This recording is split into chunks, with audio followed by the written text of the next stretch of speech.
தேங் 1/7/2026 புதன்கிழமை. வாணி தரும் வசந்தம்.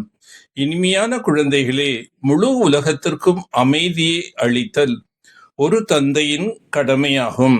ஆதலால் ஓ சாந்தி தேவா என்று அழைக்கின்றார்கள். எனவே அமைதியின் பரிசும் பாபாவுக்குத்தான் கிடைக்க வேண்டும். யார் பாபாவுக்கு சமமாக தூய்மையாக ஆகின்றார்களோ அவர்களே முழுமையாக பின்பற்றி நடக்க முடியும். யார் பக்குவமான மணப்பெண்கள் ஆகிறார்களோ அவர்களே மணவாளனாகிய என்னை பின்பற்ற முடியும் என்று பாபா கூறுகின்றார். இப்படிப்பட்ட மணப்பெண்களைத்தான் நான் உடன் அழைத்து செல்கின்றேன். ஆதலால் சாஸ்திரங்களில் பசுவின் வாலை பிடித்து கொண்டு கடந்து சென்று விடலாம் என்று கூறியுள்ளார்கள். இங்கே இப்போது பசுவோ அல்லது வாலின் விஷயமோ கிடையாது. முழு உலகத்திற்கும் அமைதியை அளிப்பவர் ஒரே ஒரு தந்தை ஆவார். டெல்லி தான் சொர்க்கமாக இருந்தது. ராதாகிருஷ்ணன் கூட அங்கேதான் காண்பிக்கின்றார்கள்.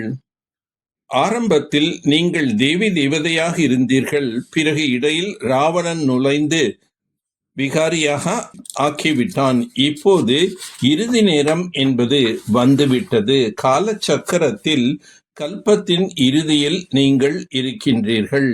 கீதையின் பகவானைத்தான் பதீத பாவனன் என்று அழைக்கின்றார்கள். கீதை என்பதே ஆதி சனாதன தேவி தேவதா தர்மத்தின் சாஸ்திரமாகும். பரம்பிதா பரமாத்மா தான் பிரம்மா மூலமாக இந்த அனைத்து வேத சாஸ்திரங்களின் சாரத்தினை தெரிவிக்கின்றார். சத்தியத்தில் பிராமணர்கள் இருப்பதில்லை என்று நீங்கள் புரிந்து கொள்கிறீர்கள். பிரம்மா மூலமாக தேவி தேவதா தர்மத்தின் ஸ்தாபனை என்பது ஆகின்றது. ஒரு கீதையில்தான் ஸ்ரீமத் பகவத் கீதை என்று எழுதப்பட்டிருக்கின்றது. மற்ற சாஸ்திரங்களில் ஸ்ரீமத் என்று எழுதப்படவில்லை. ஸ்ரீமத் இஸ்லாம் அல்லது ஸ்ரீமத் பௌத்த சாஸ்திரம் என்று பாடப்படவில்லை. ஸ்ரீமத் பகவத் கீதை ஒன்றுதான். அதிலிருந்துதான் எந்த தர்மம் ஸ்தாபனை ஆகியது? ஆதி சனாதன தேவி தேவதா தர்மம் ஸ்தாபனை ஆகியது. பாபா நமக்கு தந்தையாகவும் இருக்கின்றார். அதே நேரத்தில் கற்பிக்கக்கூடிய ஆசிரியராகவும் இருக்கின்றார். மேலும் நமக்கு சத்கதி அளிக்கின்றார் என்றால் சத்குருவாகவும் இருக்கின்றார். நான் வந்திருக்கின்றேன் உங்கள் அனைவரையும் திரும்பி அழைத்து செல்வதற்காக என்று சிவ தந்தை கூறுகின்றார். நீங்கள் என்னை நினைவு செய்தால் உங்களுடைய பாவங்கள் பஸ்பமாகிவிடும். தூய்மை ஆகாமல் பின்பற்ற முடியாது. சிவ் பாபாவை முழுமையாக பின்பற்றுங்கள். ஆத்மாக்கள் அனைவரும் மணப்பெண்கள். பரமாத்மா மணவாளன் என்று நீங்கள் அறிந்து கொண்டீர்கள். விகாரிகள் தந்தையை பின்பற்ற முடியாது. பின்பற்றுவதற்கு எனக்கு சமமாக தூய்மையாக ஆகுங்கள். இப்போது பாபா உடன் அழைத்து செல்வதற்காக வந்திருக்கின்றார். கல்ப கல்பமாக வந்து உங்களை உடன் அழைத்து செல்கிறேன்.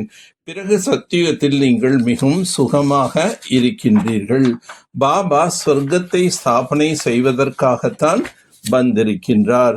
பாபாவிடமிருந்து சொர்க்கத்தின் ஆஸ்தி அடைய நான் ஆத்மா சகோதரன் என்பதை உறுதிப்படுத்திக் கொள்ள வேண்டும். மிகவும் அன்புடன் இருக்க வேண்டும். பாபா எப்படி அன்பிலும் அன்பானவராக இருக்கின்றாரோ அப்படியே அன்பானவராக மாற வேண்டும்.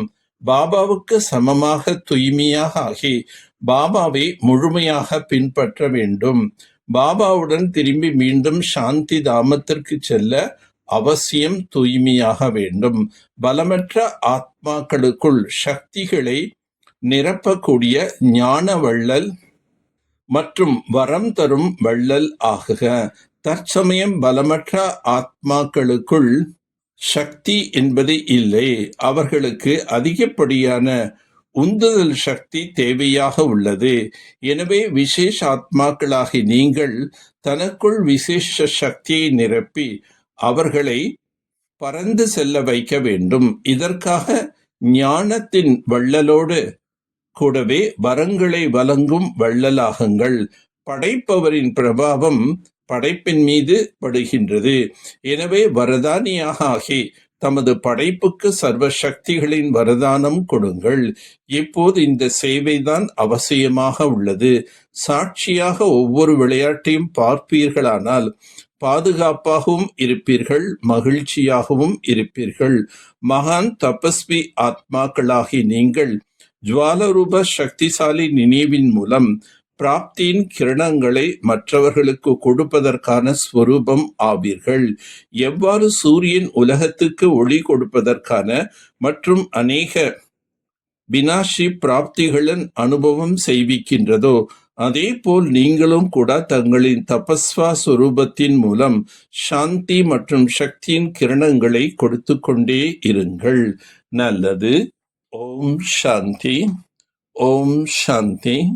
ஓம் சாந்தி.